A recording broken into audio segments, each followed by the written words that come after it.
Hi friends!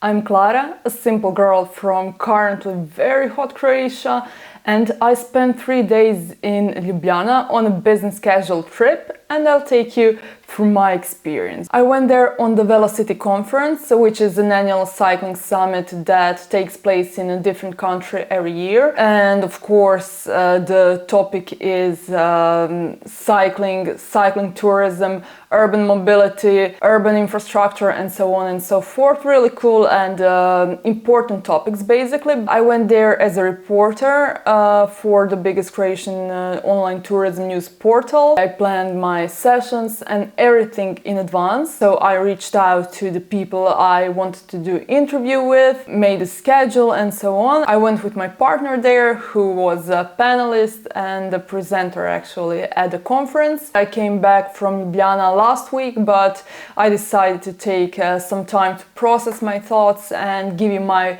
genuine opinion on the conference and of course on the wonderful Ljubljana.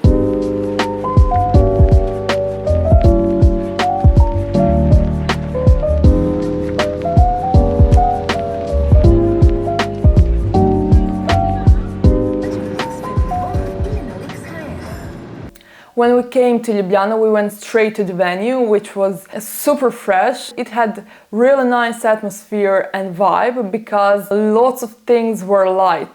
There's like white and light background with colorful butterflies, wooden boxes made of light wood, and it simply gave calming effect. It wasn't overcrowded, the entrance was absolutely spacious, and it gave it a very friendly vibe that I actually liked. And you didn't feel overstimulated or overwhelmed when you came there. We just arrived at the apartment in Ljubljana. It's super cute, actually. It's a room with toilet and a small kitchen, so basically a studio apartment. The only downside is that we are directly next to the road, and it's quite loud, so I hope that we'll have a good night of sleep. We were for almost 3 hours at a Velo-city conference.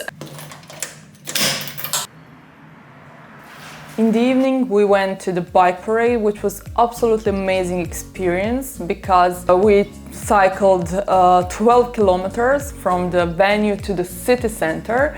And there were over 2,000 participants, both, of course, conference participants, but also locals, and many families with kids that I found so nice how Ljubljana utilized actually cycling culture and, of course, other ways of urban mobility that does not include a car or even a public transport.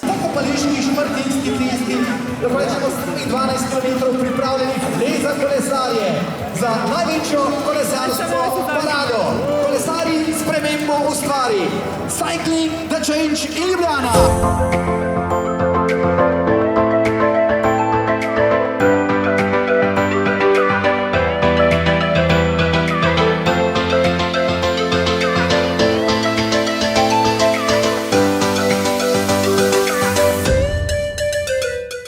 At the finish line, at the city center, there were concerts, drinks, foods, absolutely positive atmosphere where everyone hung out, danced.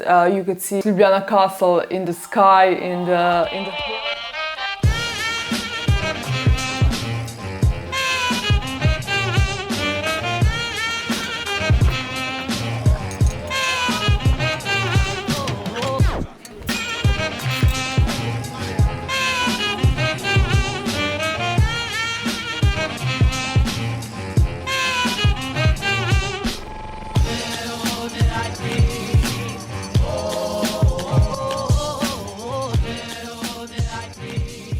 I'm very fascinated by the logistics of the whole bike parade. For example, for the conference participants at the venue we had hundreds of bikes, literally city bikes, at our disposal that we could, let's say, rent for the bike parade for free. On the start line, people gathered. We had a host who actually hyped us all up. We had music also. Throughout the whole city, police was making sure to keep everyone safe because bigger streets and avenues were closed, and that was of course possible because it was 7 p.m. and the after work rush hour was already finished. So props to the city of Ljubljana and the organizers, of course. And later we didn't have to bring those bikes back again at the venue because there were staff with trucks and everything that made the process of unchecking the bike or unrenting the bike super smooth. And yeah, I'm really fascinated by that logistics part.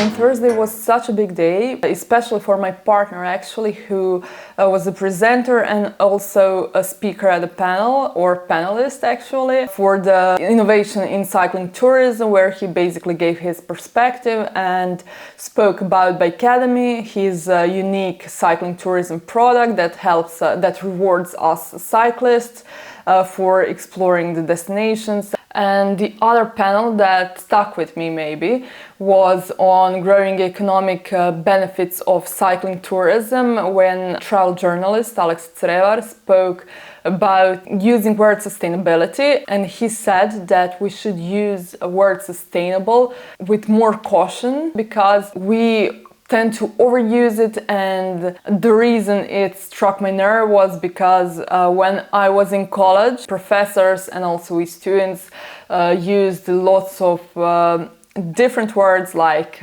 innovations, sustainability, authenticity, and so on and so forth. And I think those are really big words, and those are words that can't be attached to everything and anything. That's why I was so annoyed, because I felt they became trivial words and that everyone used them to try and make themselves look like smarter, better, or something like that.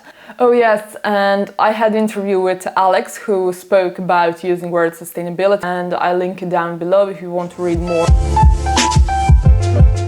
We are now going to the networking event in the Ljubljana castle. It's actually very rainy, quite a bad weather.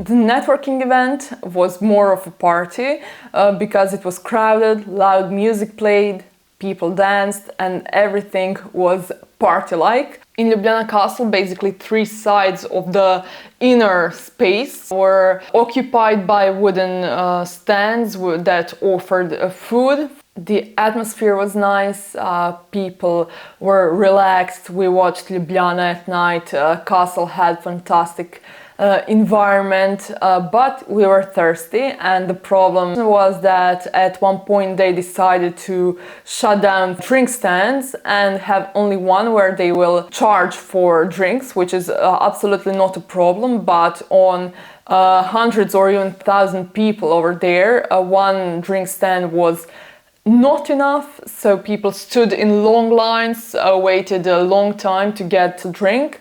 And the band was super energetic. They had great vibe with the audience, and they animated them to clap, raise their hands, dance and everything. But at the end, people simply left the dancing part and stood in line because they were thirsty just like us. We are going there. Woo!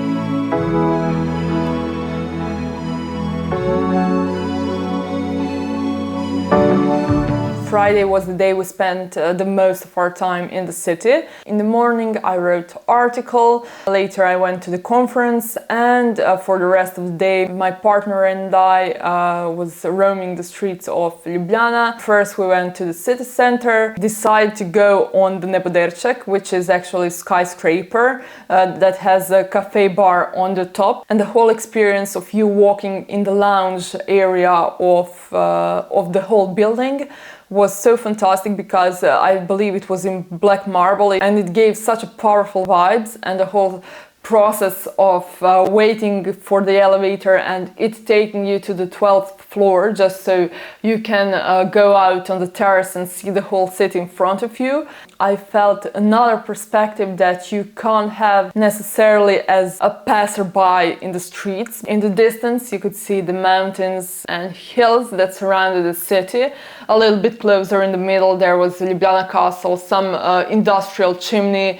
You could see where the city center was, and even closer, right below our feet basically, were people walking, living their lives, and we could simply experience Ljubljana on multiple levels.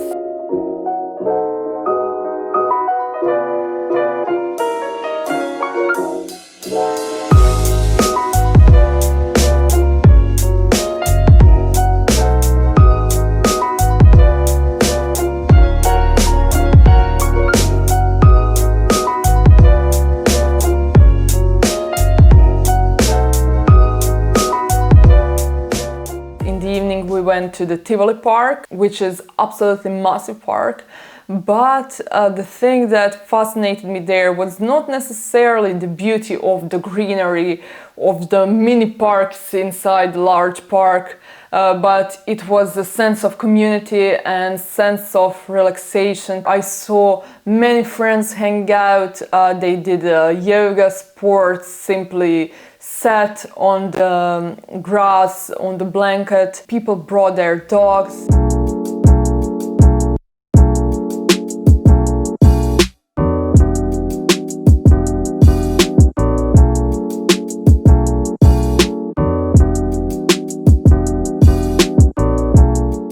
Ljubljana is one of the rare cities that I could see myself living there, although I would like to go there for a month, not for a life. The thing that I like was that park culture of the Tivoli Park, and also that people have a lifestyle where they wish to ride bikes, and it is a great city. Conference was great.